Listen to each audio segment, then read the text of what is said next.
Good morning students. Ruling the country side जिस chapter के ऊपर हम लोग डिस्कस कर रहे थे, क्लास 8 के जो हिस्ट्री के जो थर्ड चैप्टर है, इस चैप्टर के ऊपर हम लोग जो डिस्कस कर रहे थे, जिसके ऊपर हम लोग ऑलरेडी एक वीडियो बना चुके हैं और उस वीडियो को लेकर उस वीडियो में इस चैप्टर के जो फर्स्ट पार्ट है उसको लेकर हम लोग डिस्कस कर चुके हैं। तो ये जो वीडियो बन रहा है, ये वीडियो स्पेशली उस चैप्टर के ऊपर सेकेंड पार्ट को लेकर हो रहा है। ठीक है, तो ये चैप्टर में हम लोग स्पेशली डिस्कस करेंगे जो पिछले जो वीडियो था उस वीडियो के बाद से।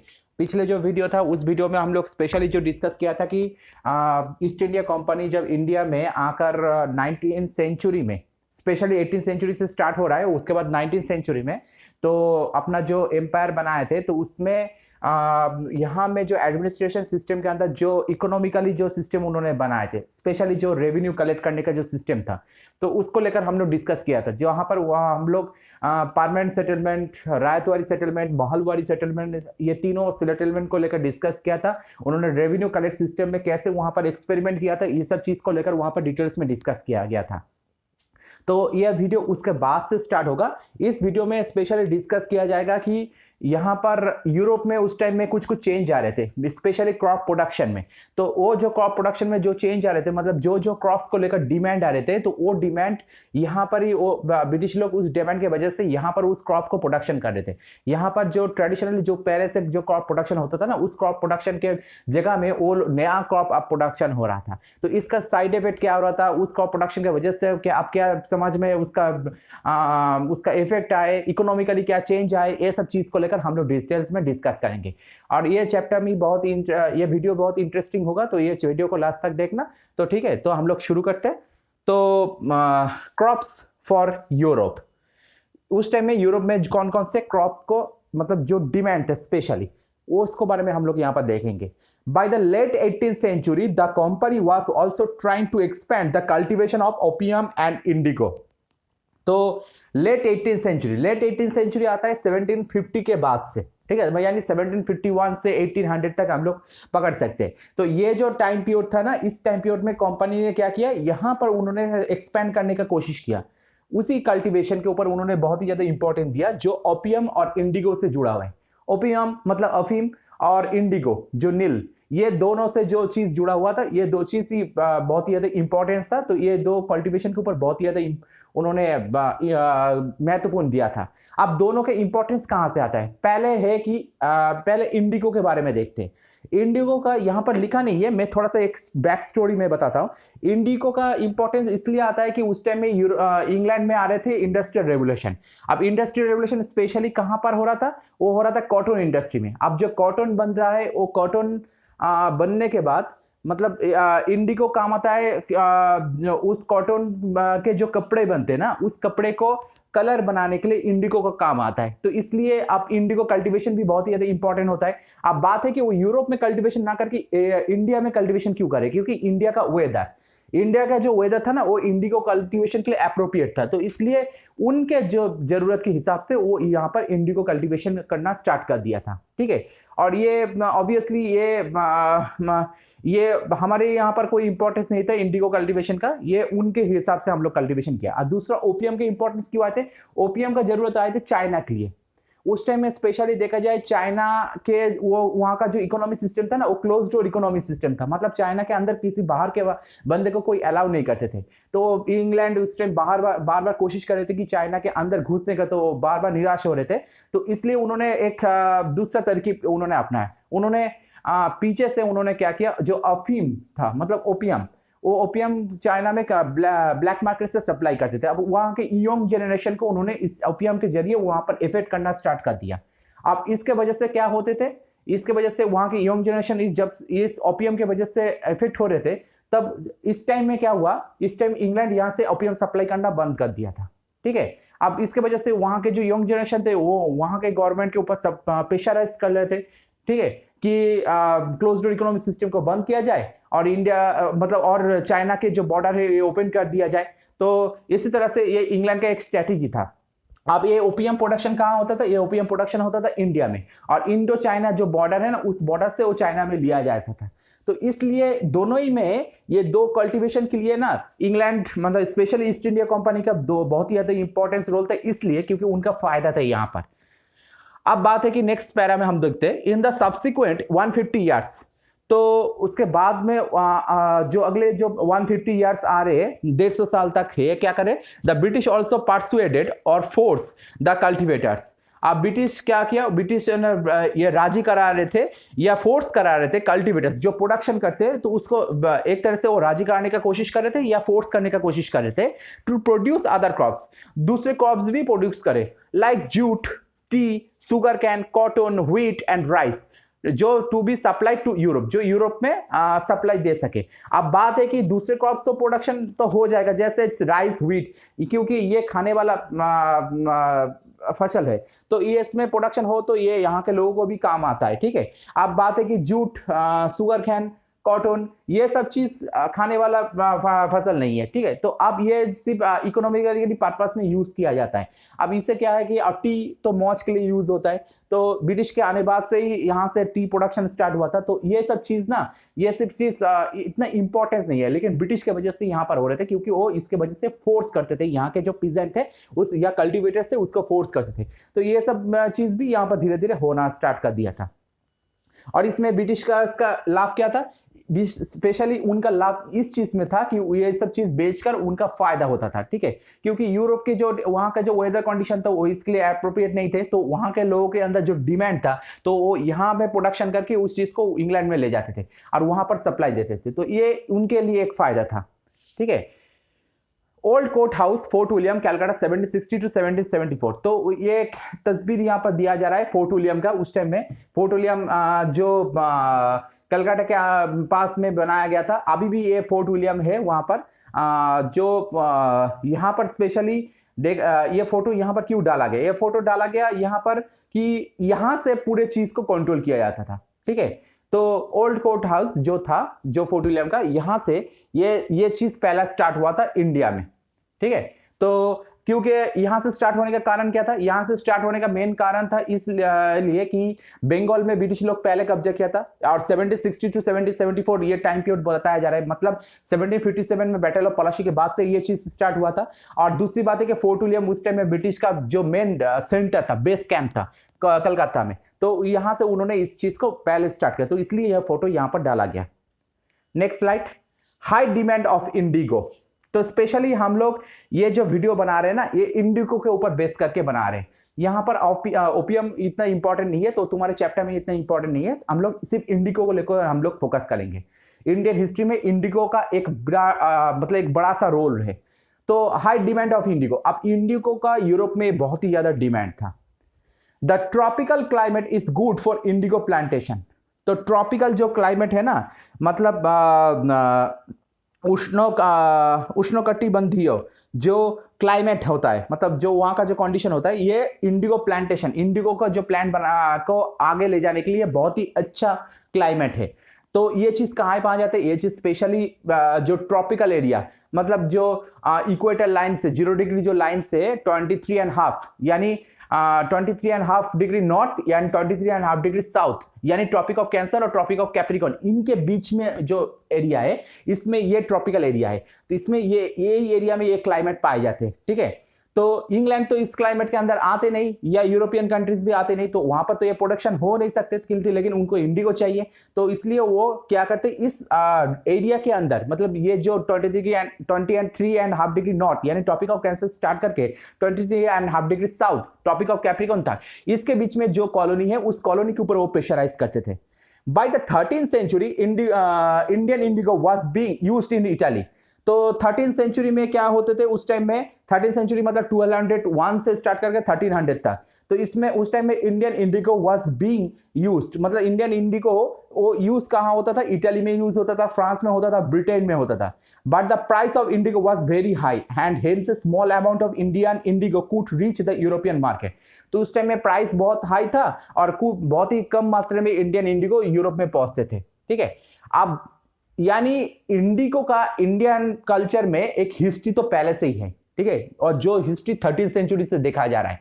और दूसरी बात है, उस टाइम में कोई समुद्र के रास्ते में से वो यूरोप पहुंचने वाला जो रास्ता ये डिस्कवर नहीं तो हुआ था, क्योंकि वास्को दा गामा इंडिया में कब आए थे, 1498 यानी 15th सेंचुरी में। ये 13th सेंचुरी के बात किया जा रही है, यानी तब लैंड वे से जाया जाता था, ठीक है। अब उसके वजह से क्या होता है कि इसमें बहुत ज्यादा टाइम लगते थे, रास्ते में बहुत ज्यादा लुटेरा भी होते थे, वो लूट लेते थे, या ये सब चीज होते जब वो यूरोप में फाइनली पहुंचते थे तो उसका प्राइस भी बहुत ज्यादा बढ़ जाता था, क्योंकि लोकल एरिया में बहुत ज्यादा टैक्स देते देते वो जाना पड़ता था।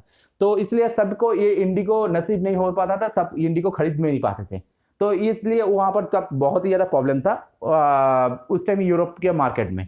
लेकिन अभी 18th सेंचुरी में हालात धीरे धीरे चेंज हुआ, क्योंकि अभी वाटरवे जो पानी के रास्ते से जाने वाला जो रास्ता ये डिस्कवर हो गया था, तो इसलिए आसानी से यहाँ से आप डिस्कवर कर आप बेच सकते हैं। और दूसरी बात है, ईस्ट इंडिया कंपनी के यहाँ पर एडमिनिस्ट्रेशन पावर में भी आ चुके हैं, तो आसानी से ईस्ट इंडिया कंपनी भी वो अपने एडमिनिस्ट्रेशन पावर का यूज करके वो यहाँ पर इंडिगो कल्टीवेशन भी कर सकते हैं, ठीक है। अब उनके लिए तो उसके बाद woad is another plant which is used for making violet and blue dyes. तो वुड है कि वुड क्या है, चीज है, वुड है a yellow flower European plant, मतलब पीला टाइप का एक यूरोपियन प्लांट है, जो चीज है कि ये भी वायलेट एंड ब्लू डाइस के लिए ये यूज होता है। मतलब बैंगनी और जो नीला कलर के जो रंग होते हैं ना, उसके लिए ये चीज यूज होता है। तो मतलब जैसे इंडिगो यूज होता है उसी तरह से वुड भी यूज होता है। तो would is a plant of temperate zone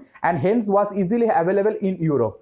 तो वुड क्या होता है कि वुड जो है ये आसानी से ये टेम्परेट जोन में पाए जाते हैं, ठीक है। मतलब शीतोष्ण एरिया में ये पाए जाते हैं, तो ये यूरोप में आसानी से ये पाए जाते हैं। तो इसलिए क्या होता है कि यूरोप में ये प्रोडक्शन अच्छा तरह से होता है। तो उस टाइम में क्या होते थे कि 13th सेंचुरी के दौरान वो इंडिगो के जगह में वुड का यूज करते थे। उस टाइम में would was grown in northern Italy. तो ये कहां पर ग्रोन होता था, ये नॉर्दर्न इटली में होता था, साउदर्न फ्रांस में होता था, in parts of Germany and Britain, और जर्मनी और ब्रिटेन के कुछ पार्ट एरिया में ये होता था।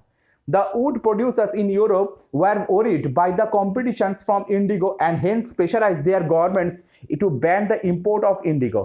बाद में जब 18th सेंचुरी में जाकर धीरे धीरे करके इंडिगो आना स्टार्ट कर दिया, तो उस टाइम में वुड जो प्रोड्यूसर्स थे ना, तो इनका नुकसान होना स्टार्ट कर दिया, क्योंकि इंडिगो उसका कंपटीशन में आ रहे थे। अब वुड प्रोड्यूसर्स क्या चाहते थे कि अपना बिजनेस का नुकसान कोई भी नहीं चाहते थे, वो चाहते थे स्पेशली कि गवर्नमेंट के ऊपर वो प्रेशराइज कर रहे थे कि बाहर के कंट्री से, यानी कॉलोनियल स्टेट से जहां से इंडिगो लेकर आ रहे हैं जो कंपनी, तो उसके ऊपर गवर्नमेंट बैन करे, ताकि उनका जो बिजनेस है वो बिजनेस सेफ हो, ठीक है। तो ये इसलिए इंडिगो को बैन करना भी बहुत ही जरूरत हो गया था ये वुड जो प्रोड्यूसर है उसके लिए, बट ऐसा हुआ नहीं। तो सो इसलिए इंडिगो जो प्रोड्यूसर से ये इंडिगो जो लेकर आते थे वो कौन था, स्पेशली जैसे ईस्ट इंडिया कंपनी के लोग लेकर आते थे, ठीक है। ईस्ट इंडिया कंपनी के लोग लेकर आते। अभी बात है कि ईस्ट इंडिया कंपनी के जो लोग थे ना, ये सब उस टाइम में कि ये इंग्लैंड के जो पार्लियामेंट थे, वो पार्लियामेंट में बहुत ही इंपॉर्टेंट उनका रोल था, तो वो बहुत ही उच्च पोजीशन में थे। तो इसका वजह से आसानी से क्या है कि इंडिगो बैन करना भी बहुत मुश्किल था, ठीक है, आसानी से तुम बैन नहीं कर सकते। तो इसलिए वुड प्रोड्यूसर्स धीरे धीरे पीछे हटते गए थे इसके वजह से। और उसके बाद क्या है, और सब हमेशा एक चीज और एक होता है कि हमेशा नया चीज के ऊपर लोग ज्यादा आकृष्ट होते थे, लोग ज्यादा उसके ऊपर ध्यान जाता था। तो वुड का तो यूज होता है 13th सेंचुरी से। अब अचानक से इंडिगो आ गया, और भी देखा जाए तो बहुत ही मात्रा में इंडिगो आ रहे, तो लोग ज्यादा से ज्यादा इंडिगो की तरफ धीरे धीरे आना स्टार्ट कर दिया था। Next slide. But Indigo was preferred by the cloth dyers. अब इंडिगो क्या हो, इंडिगो को पसंद किया जा रहा था, मतलब इनको ज्यादा प्रोफेशन किया जाता क्लॉथ डाइस के, ठीक है। तो मतलब कपड़े को रंग करने के लिए इंडिगो के ज्यादा प्रीफर किया जाता था। While indigo produce a rich blue color, जब इंडिगो ये प्रोड्यूस करते थे एक रिच ब्लू कलर को, मतलब अमीरी जो नीला रंग है वो प्रोड्यूस करते थे, तो would produce a pale and डाल ब्लू। तो वुड क्या करते थे, उसका जो नीला रंग होता ना वो पेल एंड डाल होता था, मतलब वो थोड़ा सा पीला टाइप का होता था, फीका टाइप का होता था, ठीक है। यानी इंडिगो का कलर बहुत ही ज्यादा बेहतरीन था वुड का कलर से, ठीक है। तो by the 17th century European cloth producers pressurized their governments to relax the ban on indigo import. तो उसके बाद से 17th सेंचुरी में देखा जा रहा है, यानी 1601 से स्टार्ट करके 1700 एडी तक, तो इस टाइम में देखा जा रहा है कि जो यूरोपीय के जो क्लॉथ प्रोड्यूसर्स थे ना, ये भी प्रेशराइज कर रहे थे गवर्नमेंट के ऊपर कि बैंड को हटा दिया जाए। तो इससे पहले 13th सेंचुरी में बैंड आए, 13th सेंचुरी से स्टार्ट करके ये चला था 17th सेंचुरी तक। अब 17th सेंचुरी में बैंड हट गया, क्योंकि उसके बैंड को हटाने के लिए बोले थे। अब क्लॉथ प्रोड्यूसर भी सपोर्ट कर रहे थे जो इंडिगो को जो सप्लाई देते थे उनके लिए, ठीक है, क्योंकि इंडिगो का जरूरत सबसे ज्यादा है। Indigo cultivation was started by the French in Saint Dominique in the Caribbean island. तो इंडिगो कल्टीवेशन पहले, सबसे पहले कौन सी कॉलोनी में स्टार्ट हुआ था? ये फ्रेंच ने स्टार्ट किया था सेंट डोमिनिक, जो कैरेबियन आइलैंड में है। कैरेबियन मतलब जो वेस्ट इंडीज के आसपास में जो आइलैंड होता है, मतलब नॉर्दर्न अमेरिका के वहां पर ये सेंट डोमिनिक नाम का एक आइलैंड है, वहां पर ये उन्होंने पहले स्टार्ट किया था। Similarly the Portuguese began indigo cultivation in Brazil. तो पोर्टुगीज कहां स्टार्ट किया था? उनके जो कॉलोनी है ब्राजील में, उन्होंने पहले स्टार्ट किया था। The British in Jamaica, British ने स्टार्ट किया जमाइका में। जमाइका ये भी कैरेबियन आइलैंड है, वेस्ट इंडीज में आता है, ठीक है। जमाइका स्पेशली आज के दिन में क्रिसगल के लिए जाना जाता है जमाइका, ठीक है। तो जमाइका ये चीज, जमाइका में ब्रिटिश ने पहले स्टार्ट किया, ये ब्रिटिश का कॉलोनी है। And the Spanish in Venezuela, Spanish जो स्पेन, ये साउदर्न अमेरिका में वेनेजुएला नाम का जो कंट्री है वहां पर उन्होंने पहले स्टार्ट किया था। Indigo plantation were also started in many parts of north America. तो इंडिगो प्लांटेशन भी बाद में जाकर धीरे धीरे करके नॉर्दर्न अमेरिका में बहुत सारी जगह में ये प्लांटेशन होना स्टार्ट कर दिए। यानी अब तक हम लोग जितने भी प्लांटेशन, इंडिगो प्लांटेशन के बारे में जाने, ये स्पेशली नॉर्दर्न अमेरिका और साउदर्न अमेरिका को फोकस करके हुआ है। By the end of the 18th century, अब 18th सेंचुरी के एंड होते होते, ठीक है, मतलब 1800 एडी के आसपास जब आए थे टाइम पीरियड, उस time industrialisation began in Britain and cotton production expanded manifold. तो उस टाइम में क्या हुआ था, इंग्लैंड में देखा जाए इंडस्ट्रियलाइजेशन के प्रोसेस स्टार्ट हुआ था, नया नया इंडस्ट्री उस टाइम बनना स्टार्ट कर दिया था, और कॉटन प्रोडक्शन एक्सपेंडेड मैनीफोल्ड। उस टाइम में कॉटन प्रोडक्शन भी बहुत ही ज्यादा वहां पर बढ़ रहे थे, और वो देखा जाए अलग अलग क्षेत्र में वो कॉटन प्रोडक्शन वहां पर धीरे धीरे बढ़ना स्टार्ट कर दिया, विविध प्रोडक्शन बनना स्टार्ट कर दिया था। The created an enormous demand for cloth dyes. तो उस टाइम में क्या हुआ था, they created an enormous demand for cloth dyes. तो उस टाइम में एक विशाल टाइप का मतलब डिमांड क्रिएट हुआ था उस टाइम में कि क्लॉथ डाइस के लिए, ठीक है, मतलब कपड़े को रंग करने के लिए, और रंगों से वहां पर कपड़े के ऊपर रंग करने के लिए वो बहुत ज्यादा डिमांड उस टाइम में क्रिएट हुआ था। The existing supplies of indigo from the West Indies and America collapse due to the various reason. अब इस दौरान और एक घटना घटी कि इस टाइम में स्पेशली वेस्ट इंडीज और अमेरिका से जो इंडिगो पहले सप्लाई होता था, ये बहुत सारे कारण के वजह से ये धीरे धीरे कोलैप्स होना स्टार्ट कर दिया था। तो the Indigo production in the world fail by half between 1783 and 1789। तब इंडिगो प्रोडक्शन इस टाइम में वर्ल्ड में फेल होना स्टार्ट कर दिया, जो 1783 से स्टार्ट करे 1789 के तक, मतलब 1783 से 1789 के अंदर ये धीरे धीरे प्रोडक्शन कम होना स्टार्ट कर दिया। This mean that there was increasing demand for Indian indigo. अब इस टाइम में ब्रिटिश के पास दूसरा रास्ता सिर्फ एक ही था कि इंडिया में इंडिगो का कल्टीवेशन करें, ठीक है। तो ऑब्वियसली 18th सेंचुरी के लास्ट हाफ में जब यूरोप में इंडस्ट्रियलाइजेशन होने के वजह से वहां पर इंडिगो का बहुत ज्यादा जब डिमांड था, उस टाइम में देखा जाए जो नॉर्दर्न अमेरिका, साउदर्न अमेरिका में जहां पर स्पेशली इंडिगो कल्टीवेशन बहुत ही ज्यादा होता था, ये किसी फॉर सम रीजंस ये धीरे धीरे वहां पर प्रोडक्शन बंद होना स्टार्ट कर दिया। अब जैसे ही प्रोडक्शन बंद हो रहे थे तो उस टाइम में सप्लाई भी बंद हो रहा था। अब सप्लाई बंद होने के बाद अब क्या करें, अब तो उनका तो अल्टरनेट कोई भाषण चाहिए, तो वो उस टाइम में ब्रिटिश लोग क्या किया, वो इंडिया की तरफ ध्यान दिया। अब जैसे इंडिया की तरफ ध्यान दिया तो इंडिया में अब इंडिगो प्रोडक्शन बहुत ही ज्यादा इंपॉर्टेंस आ गया, ठीक है। ये बेसिकली ये चीज यहां पर बोला जा रहा है। Next, the British Indigo factory in India. तो इस टाइम में इंडिया में जैसे ब्रिटिश इंडिगो फैक्ट्री के एक यहाँ पर एक पिक्चर यहाँ पर दिया गया, उस टाइम में 18th सेंचुरी के आसपास का ब्रिटिश इंडिगो फैक्ट्री का एक picture. Next, definition of plantation. तो हम लोग प्लांटेशन का डेफिनेशन देंगे। प्लांटेशन मतलब जो पौधा लगाते हैं हम लोग ना, पेड़ लगाना, तो इसका एक डेफिनेशन देंगे। A large farm operated by a planter. Planter कौन होता है? प्लांटर जो प्लांटेशन करते हैं, ठीक है। तो a large farm operated by a planter employing various form of force labour. तो प्लांटर जो किया, एक फार्म बनाया जिसके अंदर उन्होंने बहुत सारे फोर्स लेबर, मतलब बहुत सारे जो पैसे के माफिक जो काम करते हैं, तो उस लेबर को वहां पर उन्हें काम करने के लिए वहां पर स्पेशली फोर्स मतलब मजबूर, ठीक है, जो फोर्स किया जाता है, जिसके ऊपर मजबूर किया जाता है जिसको, तो ये लेबर को वहां पर मजबूर किया गया वहां पर काम करने के लिए। Plantation are associate with that production of coffee. जहां पर स्पेशली प्लांटेशन जिस चीज के ऊपर ज्यादा इंपॉर्टेंस देते हैं, जो प्रोडक्शन के ऊपर, वो था coffee, sugar cane, tobacco, T and cotton.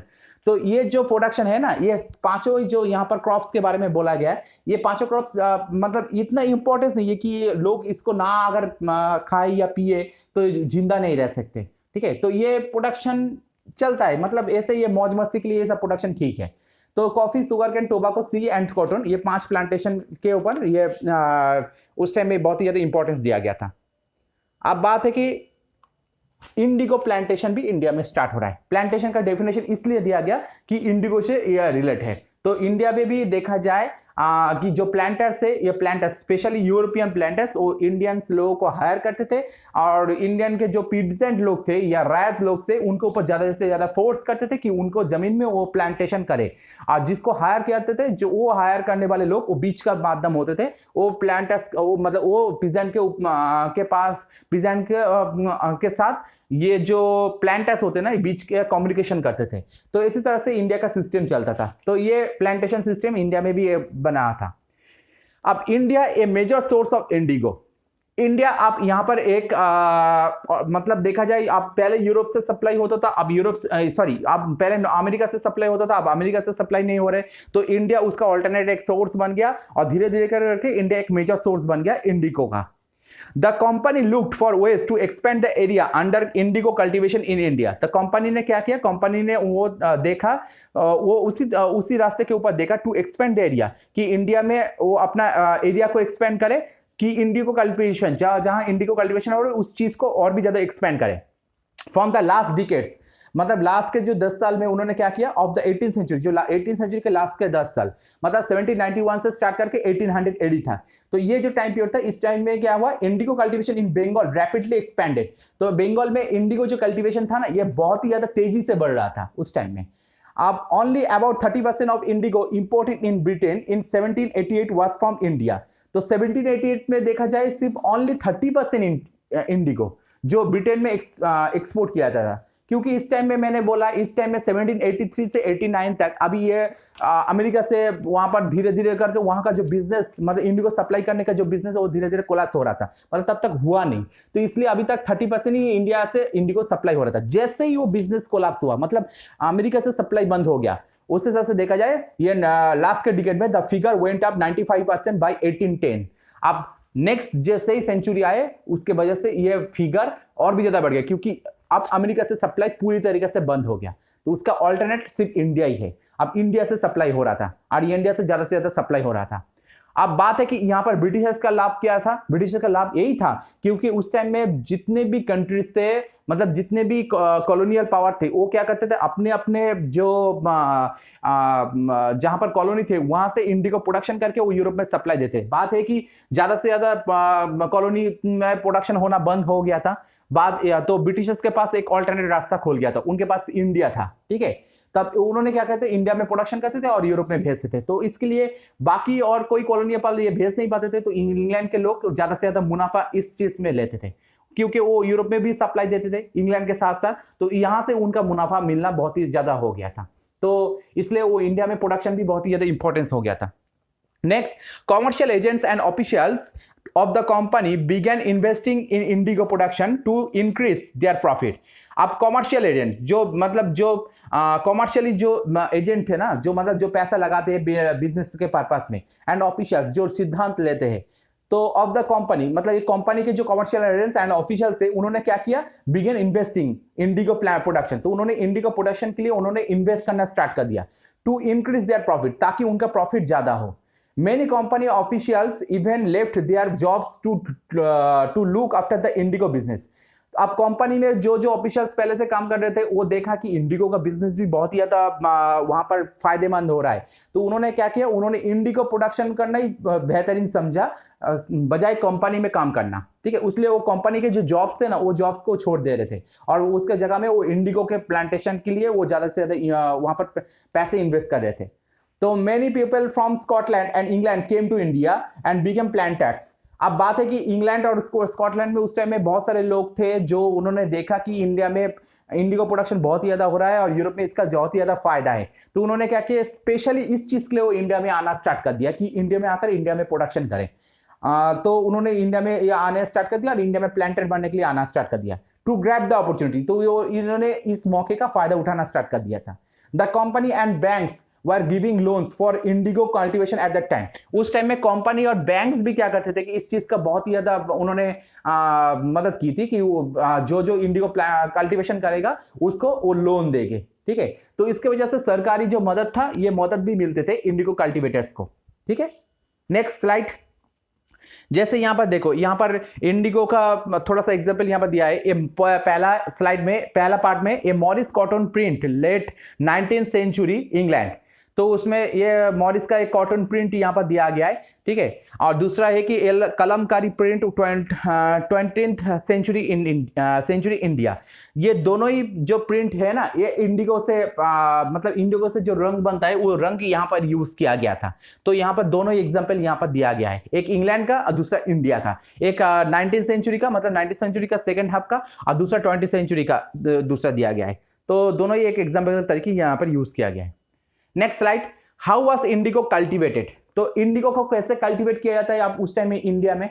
There were two main system of indigo cultivation, nij and ryoti. तो इंडिया का में उस टाइम में इंडिगो कल्टिवेशन का दो सिस्टम था, एक नीच था और दूसरा रायती था। अब ये है क्या चीज, इसको बाद में एक्सप्लेन करेंगे।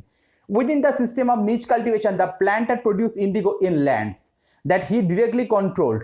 तो पहले क्या होता है, नीच जो कल्टीवेशन था ना, इसमें प्लांटर क्या करते हैं, ये प्रोड्यूस करते इंडिगो एक जमीन में, जिसको वो खुद ही कंट्रोल करते थे, ठीक है। प्लांटर मतलब ये बात ब्रिटिश प्लांटर्स के या यूरोपियन प्लांटर्स के बात किया जा रहा है, जो जमीन में खुद ही आकर प्रोडक्शन करते थे और खुद ही उस जमीन को कंट्रोल करते थे। He either bought the land or rented it from the other जमींदार। वो क्या करते थे, वो जब यहां पर आते थे तो वो जमीन को खरीद लेते थे या रेंट में लेते थे जमींदार के पास से, ठीक है, लोकल जो जमींदार से उनके पास से। And produce indigo by directly employing hired labours. अब वो यहां पर जमीन में क्या करते, वो इंडिगो प्रोड्यूस करते थे कि यहां पे एम्प्लॉय हायर करके, ठीक है। मतलब बाहर से कोई बंदा आए, यूरोपियन बंदा आए, वो यहाँ पर जमींदार के पास से वो जमीन खरीद लिया या रेंट पे लिया। अब यहाँ के कुछ लेबर को हायर किया, हायर करके बाद उस लेबर को वो काम में लगाया, उसके वजह से वो इस जमीन में वो इंडिगो प्रोडक्शन कर रहे। मतलब अब इंडिगो ये जमीन का पूरा ठेका वो कौन रखते थे, वो प्लांटर्स रखते, वो यूरोपियन प्लांटर्स रखते थे, ठीक है, क्योंकि उनके नाम से ये जमीन है।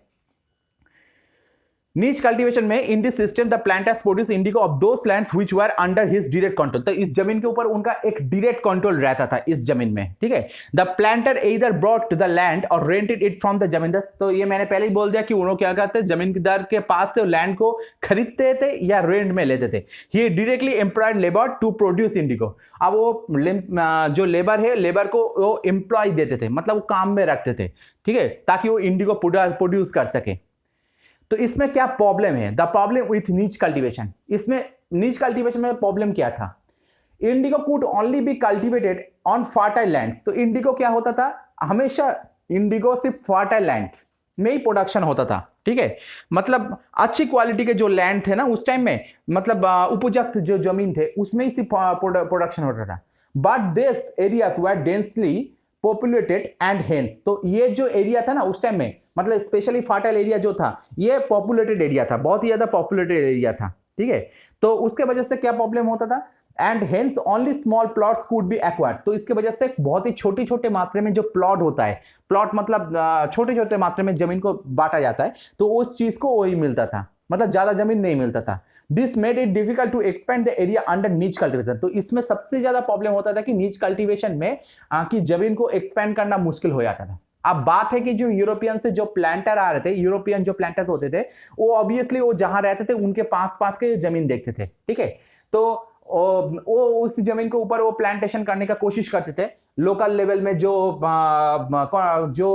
एम्प्लॉयज मिलते हैं, मतलब जो फोर्स लेबर मिलते हैं, उनको लेकर ही वो काम में रखते थे। लेकिन वो बात है कि नीच कल्टीवेशन में सबसे बड़ी प्रॉब्लम जो चीज होता है कि वो आसपास के एरिया को देखते, तो आसपास में एरिया में वहां पर बहुत सारे लोग रहते थे, वहां पर की खेती बाड़ी करना, जमीन भी बहुत कम मात्रा में मिलता था। तो ये एक प्रॉब्लम था कि नीच कल्टीवेशन को ज्यादा एक्सपेंड नहीं कर पाते थे, ठीक है। और बात है कि रायती कल्टीवेशन में जो चीज सिस्टम होता है कि रायत क्या करते थे, रायत मतलब जो पीजेंट होता है, ये क्या करते हैं, ये दूर मतलब जहां पर पूरा सिर्फ चारों तरफ खेती बाड़ी जमीन ही भरा पड़ा है, वो वहां पर जाकर कल्टीवेशन करते थे। अब वहां पर तो ये मतलब वहां पर तो ये जो यूरोपियन प्लांटर्स है, वो यूरोपियन प्लांटर्स तो जाएंगे नहीं, ठीक है, कि सूट बूट पहन के यूरोपियन प्लांटर्स तो खेती बाड़ी करने चले गए, ये तो ऐसा होगा नहीं। तो ये चीज उस टाइम में प्रॉब्लम होता था नीच कल्टीवेशन में। They attempt to lease in the land around the indigo factory. उन्होंने क्या करते थे, वो क्या करते थे, दे अटेम्प्ट टू लीज, तो वो लीज लेने की कोशिश करते थे इन द लैंड, एक जमीन को अराउंड द इंडिगो फैक्ट्री, मतलब इंडिगो फैक्ट्री के आसपास के एरिया में। अभी जो मैंने चीज बोला, while doing so they evicted the peasants from the area। अब जब ये चीज होता था तो वो क्या करते थे, दे evicted the peasants from this area। वो वहां पर मतलब वहां पर आसपास में क्या करते, जो पीजेंट है ना उस पेरिजेंट को वो लेते थे इस काम के लिए। Peasants evictions always created conflict and tensions. अब पीजेंट को क्या करते थे, पीजेंट को हमेशा वो अपने मतलब पहले वो जमीन ले लिया, अब उस जमीन से क्या होता है कि कुछ पीजेंट वो जुड़ा हुआ होता है। अब जैसे ही वो जमीन को अपने कल्टीवेशन के लिए लिया, वो पीजेंट को वहां से वो निकाल देते जमीन से, ठीक है। अब बात है कि मैंने क्या किया, मैंने यहाँ पर मैंने एक इंडिगो फैक्ट्री में बना लिया। अब इंडिगो फैक्ट्री के आसपास में मुझे जमीन चाहिए, तो पहले वो जमीन में जो पीजेंट काम करते थे, तो मैंने क्या किया, उस जमीन को तो ले लिया, अब पीजेंट को मैंने काम से निकाल दिया। तो ये एविक्शन मतलब वो काम से निकाल देना, ठीक है। तो पीजेंट को एविक्शन कर देते, काम से निकाल देते थे, क्योंकि मुझे फोर्स लेबर चाहिए, मुझे दूसरी तरीके से लेबर चाहिए। जो जो पीजेंट को इंडिगो प्लांटेशन करना आता नहीं है, तो उन्हें काम से निकाल देते थे। अब बात है कि पीजेंट्स को उनका जो एविक्शन होता था ना, always created conflict and tension. ये हमेशा क्या होता है, एक कॉन्फ्लिक्ट और टेंशन क्रिएट करता था, मतलब ये हमेशा एक पंगा क्रिएट करता था कि इंडिगो जो प्लांटर्स है उस प्लांटर्स के साथ पीजेंट के बीच में, तो ये दोनों के बीच में एक टेंशन क्रिएट होता है, एक कॉन्फ्लिक्ट क्रिएट होता था, ठीक है। तो a large plantation required a large number of workers. तो बड़े मात्रा में अगर प्लांटेशन करना है तो बड़े मात्रा में वहां पर वर्कर्स चाहिए। Worker eight Indigo plantation coincided with the time when peasants were busy with rice cultivation। अब यो वर्क एट अब इंडिगो प्लांटेशन ये कौन सी टाइम में होता था, ठीक है। ये चीज होता था उसी टाइम में जब क्या होता था कि जो पीजेंट है ना, पीजेंट स्पेशली वो राइस के कल्टीवेशन के लिए बिजी होता था, ठीक है। अब बात है कि राइस और इंडिगो दोनों के बीच में फर्क क्या होता था। राइस होता था ये खाने वाला फसल है, इंडिगो खाने वाला फसल नहीं है, तो दोनों के बीच में फर्क यही चीज है। तो लोग पीजेंट हमेशा क्या होता है, राइस के लिए इंपॉर्टेंस देते थे। अब जो राइस के लिए इंपॉर्टेंस देते उसी मतलब जो इसका इंडिगो प्रोडक्शन आता नहीं थे, उसको जमीन से वो निकाल देते थे प्लांटर्स लोग। ये एक पहला वाला प्रॉब्लम था। तो इसके वजह से क्या होता है कि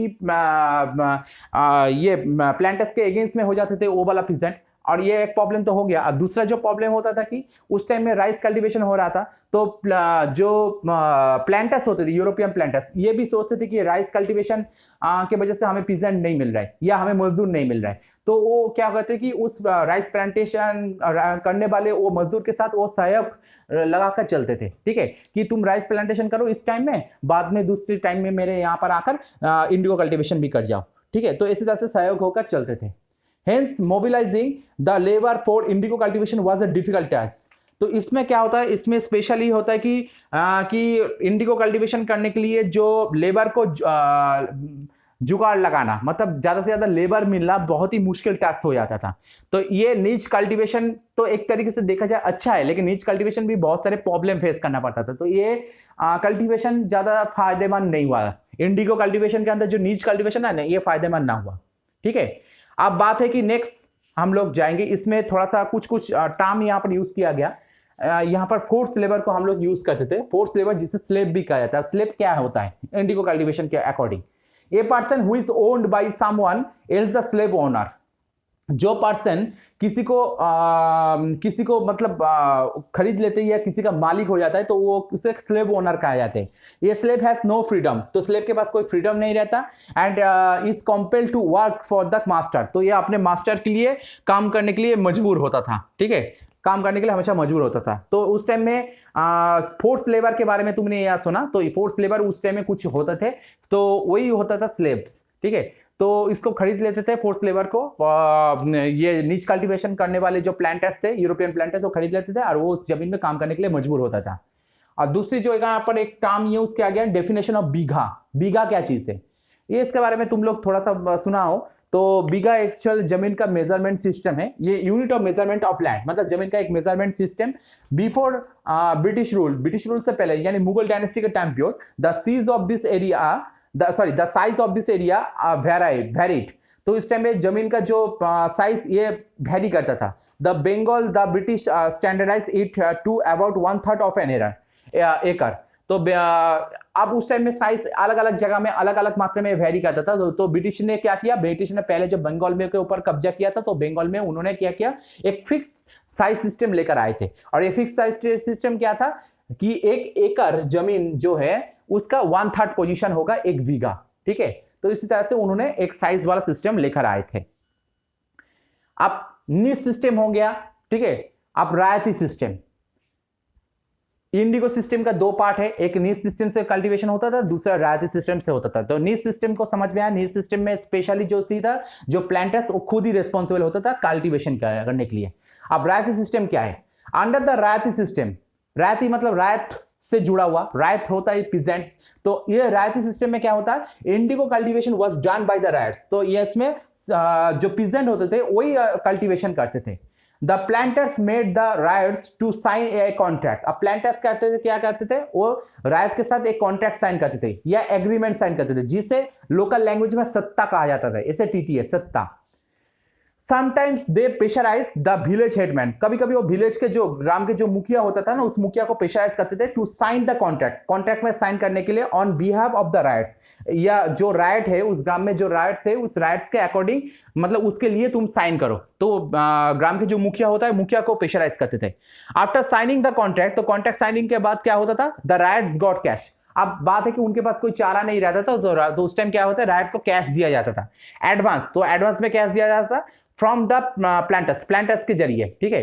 तो but after taking the loan, the ryot was committed to grow indigo on at least 25% of his land holding. तो जैसे ही उनको कैश मिला, अब वो मजबूर हो जाते थे कि जो अपने जो जमीन है ना, उस जमीन में इंडिगो प्रोडक्शन करने के लिए। तो उनको ये कॉन्ट्रैक्ट किया जाता था कि एटलीस्ट उनके जो जमीन है, टोटल जमीन, उनके 25% एरिया में उनको प्रोडक्शन करना ही है, ठीक है। तो ये आईनी टाइप का हो गया, मतलब अगर प्रोडक्शन ना करो तो तुम्हें कोर्ट भी ले जा सकते थे, क्योंकि एग्रीमेंट तुमने साइन कर लिया। Seeds and drills were provided by the planters. अब इसके बाद सीड्स, जो बीज होता था और जितने भी उपकरण है वो सब प्रोवाइड किया जाता था प्लांटर के जरिए। The cultivators prepared the soil. अब बात है कि जो रायत होता था, रायत स्पेशली उनका काम क्या होता था, उस सॉइल को प्रिपेयर करना, सोड the seed and looked after the crop, ठीक है। मतलब सॉरी, कल्टीवेटर्स मतलब प्लांटर्स जो होते थे, उनका काम क्या होता था, उनका सॉइल को प्रिपेयर करना, सोड मतलब द सीड को वहां पर लगाना, and look after the crop के बाद वो क्रॉप जब निकलते हैं तो उसके बाद उसको देखना। But the planters brought Indigo at low prices, hence the rights were always in debt trap. तो इसमें स्पेशली क्या होता था कि जो मतलब खेतीबाड़ी करने वाले जो पीजेंट होते थे, ये प्रोडक्शन कर रहे, ठीक है, ये सॉइल का प्रोडक्शन, सॉइल में प्रोडक्शन कर रहे, सॉइल को देखभाल कर रहे, जमीन का देखभाल कर रहे हैं, सीड को लगा रहे हैं, ये क्या कर रहे, क्रॉप प्रोडक्शन होने के बाद क्रॉप्स को अब उठाकर ये मालिक के घर में जाकर देकर आते थे, यानी उनका फैक्ट्री में जाकर देकर आते। प्लांटर्स उस टाइम में क्या करते, ये इंडिगो खरीदते थे उनके पास से बहुत ही कम प्राइस में, ठीक है। Hence the rights were always in debt trap. तो उसके बाद से राइट्स को क्या करता है, फंसाया जाता था। तो ये चीज में जो प्लांटर्स है, प्लांटर्स को ज्यादा से ज्यादा फायदा पहुंचते थे, लेकिन रायत को नहीं, मतलब रायत को शोषण किया जाता था, ठीक है। अब शोषण बहुत तरीके से किया जाता था। एक तो रायत के पास पैसा जो देते थे वो पैसा कम देते थे एग्रीमेंट के जरिए, और दूसरी बात रायत के जो प्रोडक्शन होता था, वो प्रोडक्शन के बाद जो पैसा, जिस पैसे से वो इंडिगो खरीदा जाता था, वो भी कम होता था। तो इसके वजह से रायत को दोनों तरीके से लूटा जाता था। और ऊपर से और एक चीज होता था, उस टाइम में रायत क्या करते थे, वो अपने जमीन में राइस प्रोडक्शन के जगह वो इंडिगो प्रोडक्शन कर रहे, यानी जो खाने वाला फसल होता है वो उसका जगह वो ऐसा एक फसल प्रोडक्शन करे जो खाना, जो मतलब नॉन ईटिंग फूड है। अब इसके वजह से क्या होता है कि मार्केट में राइस का भी कमी आने लगे, तो उसके वजह से मार्केट में उस टाइम में सूखा भी आने लगे, मतलब फेमेन टाइप का वहां पर मार्केट में क्रिएट होना स्टार्ट हो गया था, ठीक है। तो यहां पर एक फोटो दिया गया, ये picture of Leadenhall street, London 1837।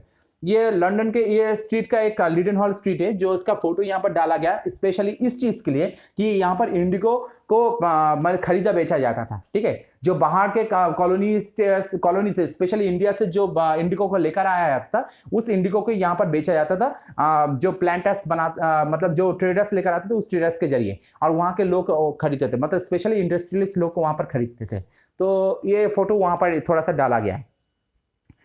आप नेक्स्ट जो स्लाइड है, ब्लू रेबेलियन, ब्लू रेबेलियन ये चीज है क्या?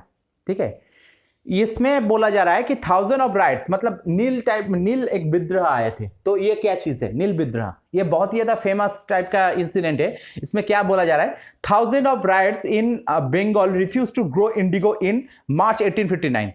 तो 1859 के जो मार्च आए थे ना, तो उस टाइम में मतलब 1857 का जो रिवोल्ट होना था वो रिवोल्ट हो गया था तब। अब किसानों को पास भी ये धारणा हो गए थे कि अगर आपका जबरदस्ती हो गए तो आप प्रतिवाद कर सकते हो। तो उनके पास ये धारणा हो गए थे 1857 के रिवोल्ट होने के बाद। वो देखकर आप 1000 ऑफ राइट्स, तो मतलब 1000 के ऊपर राइट्स जो बंगाल के थे वो क्या वो रिफ्यूज कर दिया कि इंडिगो का प्लांटेशन वो नहीं करेंगे। द राइट्स रिफ्यूज टू पे रेंट्स, वो क्या किया, वो रेंट्स देने में भी मना कर दिया टू द प्लांटर्स को। ठीक है, दे अटैक्ड इंडिगो फैक्ट्रीज। अब उन्होंने जो वहां के जो इंडिगो फैक्ट्री थे ना, उस फैक्ट्री को उन्होंने अटैक करना भी स्टार्ट कर दिया था, आक्रमण करना स्टार्ट कर दिया था। They used to be armed with swords and spears. तो वो क्या करते थे, वो उस टाइम में यूज करते थे, जो अस्त्र होते थे उसको यूज करते थे, जैसे सॉर्ड मतलब जो तलवारी थे उसको यूज करते थे, स्पेयर्स को यानी स्पेयर्स मतलब जो होता है कि भाला टाइप का, तो उसको यूज करते थे। और बोस एंड एरोस मतलब जो तीरंदाजी होता है ना, उस चीज को यूज करते थे। Women also fought with pots, Panda and kitchen implements. तो वुमेन स्पेशली वो जो किचन में जो इंप्लीमेंट्स मिलता था उस चीज को यूज करते थे, कि उस चीज को वेपन के तरीके से वो यूज करते थे। Those who worked for the planters were specially boycotted. तो जो प्लांटर के लिए उस टाइम में काम करता है, स्पेशली जो यूरोपियन प्लांटर्स थे उस प्लांटर के लिए जो काम करते थे उसको बॉयकॉट किया जाता था सोशली। ठीक है, सोशली एंड इकोनॉमिकली, ताकि वो गांव वाले से ना मिल सके। ठीक है, और बॉयकॉट बॉयकॉट करते थे ये जो रेबिलियन करने वाले जो किसान थे, ये किसान ही बॉयकॉट करते थे। The gomasthas were beaten up when they came to collect rent. ठीक है, गोमस्तास कौन था? गोमस्तास स्पेशली उनका काम था रेंट कलेक्ट करना। ठीक है, जमीन से जो इंडिगो प्रोडक्शन हो रहे उस इंडिगो प्रोडक्शन के बाद इंडिगो को कलेक्ट करना, ये उनका काम होता था। तो गोमस्तास को क्या किया जाता था? उनको भी मतलब बीट किया जाता था उनको।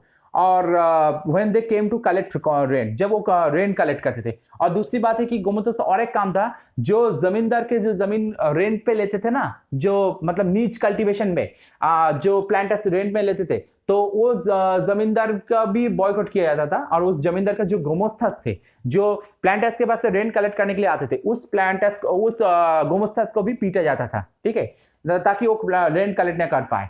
यानी जमींदार की गलती है, तुम क्यों अपना जमीन को रेंट पे दिया है। ठीक है, प्लांटर्स को। तो gomasthas were the agents of indigo planters. अब गोमस्तास क्या करते थे? गोमस्तास होते थे वो इंडिगो प्लांटर्स के एजेंट होते थे। ठीक है, तो उनको इसलिए पीटा जाता था। इन मेनी विलेजेस, तो बहुत सारे विलेज में क्या हुआ?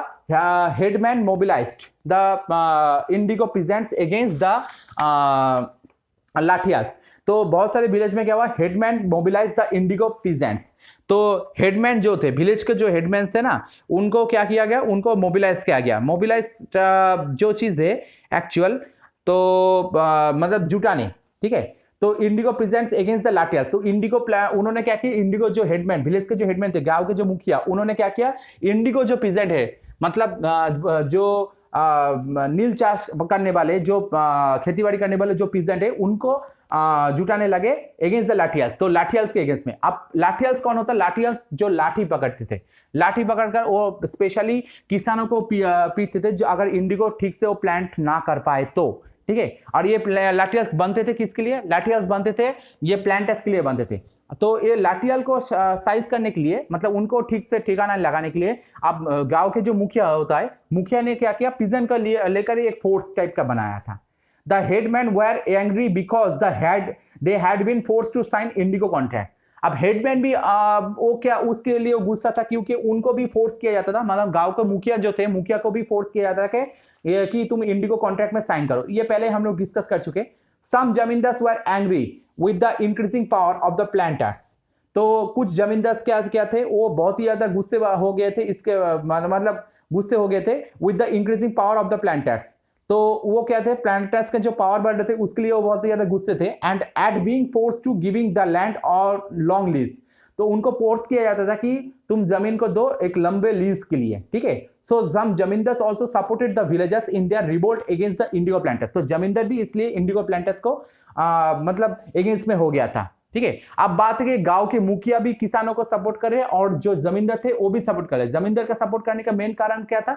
जमींदार का सपोर्ट करने का मेन कारण इसलिए था कि जमींदार चाहते थे जे उनके जमीन में अपने हिसाब से वो जमीन में अपना उनका रूल चले, किंतु उनको फोर्स किया जाता था कि जमीन को लीज में देने के लिए, ठीक है, या रेंट में देने के लिए। इससे पहले हमने नीच कल्टीवेशन में देखा कि जमींदार को जमीन लीज में देते थे ये इंडिगो प्लांटर्स को, तो उनको मजबूर किया जाता था, तो वो इनको नापसंद था, ठीक है। तो इसलिए उन्होंने क्या किया, उन्होंने किसान जब उन्होंने जब जो इंडिगो प्लांटर्स थे, प्लांटर्स के अगेंस्ट में हो गए थे ना, तो उन्होंने क्या किया, वो जमींदार लोग इंडिगो प्लांटर्स को के अगेंस्ट में हो गए थे, वो किसानों को अब सपोर्ट कर रहे थे, ठीक है।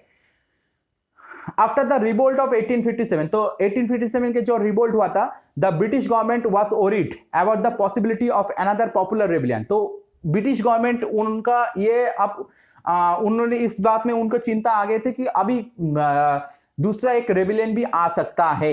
When the news of Indigo revolt spread, अब जैसे ही इंडिगो रिवोल्ट का आने का न्यूज आ गया और ये स्प्रेड होने का न्यूज आ गया, तो उस टाइम में क्या हुआ, द लेफ्टिनेंट गवर्नर टूट the region in the winter of 1859। तो लेफ्टिनेंट गवर्नर उन्होंने क्या किया, उन्होंने 1859 में उन्होंने उस टाइम का विंटर में उन्होंने टूर करना स्टार्ट कर दिया कि वो यहाँ का हाल क्या है ये सब देखने के लिए उन्होंने टूर करना स्टार्ट कर दिया। This was seen as a sign of sympathy by the ryots. तो ये एक साइन था, ठीक है, उस टाइम में जो खेतीबाड़ी करने वाले जो पीजेंट थे या रायत थे उनके सिंपैथी के लिए एक साइन था। They began to believe that the British government would support them in their struggle। तो वो ये चीज में बिलीव करने लगे कि ब्रिटिश गवर्नमेंट उनके जो लड़ाई है इस लड़ाई में सपोर्ट करेंगे, ठीक है। अब बात है कि ये जो इंडिगो जो प्लांटर्स थे, मतलब यूरोपियन जो प्लांटर्स थे, ये इंडिविजुअली काम करते थे, ये इंडिविजुअली काम करते थे। इसके ऊपर जो कि गवर्नमेंट का जो डायरेक्टली कंट्रोल था ये बोल नहीं सकते थे, तो इसलिए किसान भी ये चीज जानते थे। किसान ये सोचते थे कि गवर्नमेंट हमको सपोर्ट करेंगे, ठीक है, तो वो इस चीज में गवर्नमेंट का सपोर्ट चाहते थे कि इंडिगो जो प्लांटर्स है इसके खिलाफ लड़ाई कर सकते हैं।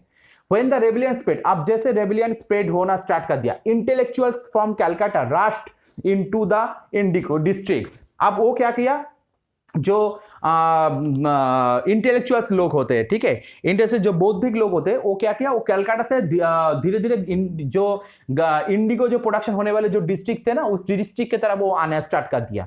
दे begin writing about the misery of the rights. अब वो धीरे धीरे करके उन्होंने अपने लिखना स्टार्ट कर दिया, ठीक है, जो वहां के जो खेतीबाड़ी करने वाले जो राइट थे उस राइट का मिजरी मतलब उनका कष्ट को लेकर उन्होंने लिखना स्टार्ट कर दिया। And the horrors of the Indigo system. अब ये जो भयंकर जो नील चाष करने वाले जो सिस्टम थे, इसके पूरे कहानी के बारे में उन्होंने लिखना स्टार्ट कर दिया था।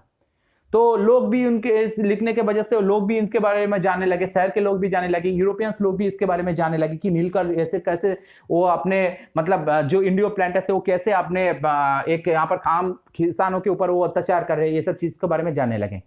तो government called in the military to protect the planters. अब गवर्नमेंट क्या किया, गवर्नमेंट को बुलाया गया कि मिलिटरी को, गवर्नमेंट जो मिलिटरी है उसको बुलाया गया to protect the planters, planters को प्रोटेक्ट किया जाए। The indigo commission was set up to, तो प्लांटर्स को तो प्रोटेक्ट हो गया, अब इंडिगो कमीशन सेटअप हो गया क्योंकि गवर्नमेंट को कोई भी तो उनका एक्शन लेना है, तो उन्होंने क्या किया, एक इंडिगो कमीशन बनाए 1859 के बाद से, ठीक है। तो अब कमीशन बने, was set up to inquiry into the system of indigo production. तो इंडिगो प्रोडक्शन के ऊपर उन्होंने इंक्वायरी करने के लिए एक कमीशन बनाए। तो the commission held the planters guilty, तो उसमें देखा गया कि प्लांटर्स ही गिल्टी है, तो प्लांटर्स को गिल्टी पाया गया।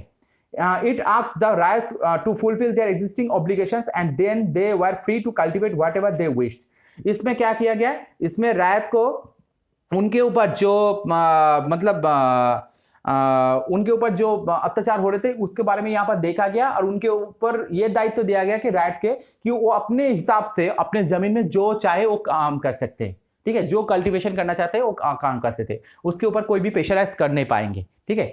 तो ऑब्वियसली रायत के ऊपर आप जब पहले इंडिगो प्लांटर्स का जो प्रेशर था वो प्रेशर को हटा दिया गया ये इंडिगो कमीशन के द्वारा, ठीक है। तो फाइनली ये 1859 के बाद 1860 में ये चीज हट गया था। अब बात है नेक्स्ट जो स्लाइड दिया गया यहाँ पर, indigo factory in India where the low cost of labour. तो यहाँ पर एक फोटो डाला गया कि यहाँ पर जो एक इंडिया का एक इंडिगो फैक्ट्री जहां पर कम दामों में मतलब लेबर मिलता है, तो इसी चीज का एक फोटो यहाँ पर डाला गया, ठीक है। तो आफ्टर द रिवोल्ट, आप नेक्स्ट स्लाइड। रिवोल्ट के बाद मतलब 1859 में जो ब्लू रेबिलियन हुआ था ना, उसके बाद का एक इंसिडेंट के बाद किया जा रहा है, मतलब उसके बाद का जो हालत के बाद किया जा रहा है। द इंडिगो प्रोडक्शन कोलाप्स इन बंगाल, तो बंगाल में इंडिगो प्रोडक्शन तो कोलाप्स हो गया आफ्टर द रिवोल्ट के बाद ही। The planters now shifted their operation to Bihar, तो आप प्लांटर्स धीरे धीरे करके वो बिहार की तरफ वो शिफ्ट होना स्टार्ट कर दिया। अब सेम टारगेट वो बिहार में भी स्टार्ट कर दिया था, बिहार में वो फोकस करना स्टार्ट कर दिया था। और ये देखा जाए कि बिहार में चंपारण में जो इंसिडेंट हुआ था ना गांधी के टाइम में, उसमें ये चीज देखा गया था। जो भी हो, discovery of synthetic dyes in the late 19th century severely affected the business. अब एक सिंथेटिक टाइप का कलर वहां पर आना स्टार्ट कर दिया जो लेट 19th सेंचुरी मतलब 1850 के बाद से, मतलब 1900 एडी के अंदर, तो यूरोप में एक सिंथेटिक कलर टाइप का आना स्टार्ट कर दिया, जो इंडिगो के बिजनेस, जो इंडिगो एक नेचुरल बिजनेस थे, उसके ऊपर ये इफेक्ट आना स्टार्ट कर दिया। ऑब्वियसली सिंथेटिको जो डाई से ये इंडस्ट्री में प्रोडक्शन होता था, लेकिन ये आर्टिफिशियल टाइप का है, लेकिन ये इंडिगो के बिजनेस के ऊपर भी इफेक्ट आना स्टार्ट कर दिया। But the planters manage to expand production, लेकिन तब तक भी ये प्लांटर्स क्या कर रहे थे, प्लांटर्स वो कोशिश कर रहे थे कि अपना जो सिस्टम है उसे चालू रखे और अपना जो प्रोडक्शन है उसे एक्सपेंड करते जाए। तो अब 20th सेंचुरी के बात है, when Mahatma Gandhi return from South Africa, Mahatma Gandhi South Africa से रिटर्न हुए, the plight of indigo farmers in Champaran was brought to his notice. Mahatma Gandhi visited Champaran, तो वहां के जो बिहार का जो चंपारण है, वहां के जो इंडिगो जो फार्मर्स है, वो उन्होंने क्या किया, महात्मा गांधी को बुलाया और महात्मा गांधी क्या किया, विजिटेड चंपारण इन 1970, तो उन्होंने 1970 में चंपारण को विजिट किया and begin the movement against the indigo planters. तो वहां पर भी सेम हालत था, जो बंगाल में भी सेम हालत थे, उसी हालत वहां पर भी थे। तो महात्मा गांधी उसके लिए वहां पर लड़ाई करना स्टार्ट कर दिया था, ठीक है। तो वहां पर स्पेशली चंपारण मूवमेंट हुए थे, जो इंडिया का पहला देखा जाए एक तरीके से मतलब एक तरीके से जो अनशन सत्याग्रह, मतलब एक तरीके से सत्याग्रह मूवमेंट था, एक तरीके से सत्याग्रह, अनशन नहीं, सत्याग्रह मूवमेंट था, ठीक है। तो इंडिया का पहला सत्याग्रह मूवमेंट था, वो महात्मा गांधी के द्वारा जो चंपारण में किया गया था। तो ये इंडियन इंडिगो इसी तरह से देखता है, ठीक है। तो इसके वजह से जो बाद में जाकर जो इंडिगो को लेकर जो रेविलियन हुआ था, इसलिए ब्लू रेविलियन भी कहा जाता है, क्योंकि ये इंडिगो नील कलर का होता है, तो इसलिए उसको ब्लू रेविलियन भी कहा जाता है, ठीक है। तो ये वीडियो यही तक। यहाँ पर इस वीडियो में स्पेशली हम लोग जो डिस्कस किया है कि इंडिया में इंडिगो कल्टीवेशन को लेकर इंडिया में क्या क्या प्रॉब्लम फेस करना पड़ा था। तो यहाँ पर हम लोग इस वीडियो में स्पेशली इस चीज़ को मैंने बारे में हम लोग सीखे कि इंडिया में इंडिगो एक्चुअल में है क्या चीज़, और इंडिगो को लेकर इस टाइम में क्या क्या प्रॉब्लम फेस करना पड़ा था, उसका साइड इफेक्ट क्या हुआ था, ये सब चीज़ के बारे में हम लोग सीखे। और स्पेशली हम लोग जो लेट 18th सेंचुरी और 19th सेंचुरी के मिडिल तक वहाँ के हिस्ट्री के बारे में, इंडियन हिस्ट्री के बारे में हम लोग बहुत कुछ हम लोग जाने रहे, स्पेशली इकोनॉमिकली पर्पस में, ठीक है। तो अभी ये वीडियो यही तक। तो ये वीडियो के साथ साथ ये चैप्टर भी खत्म हो रहा है। नेक्स्ट चैप्टर हम लोग जो एक नया वीडियो को लेकर हम लोग बनाएंगे। तब तक लिए बाय बाय।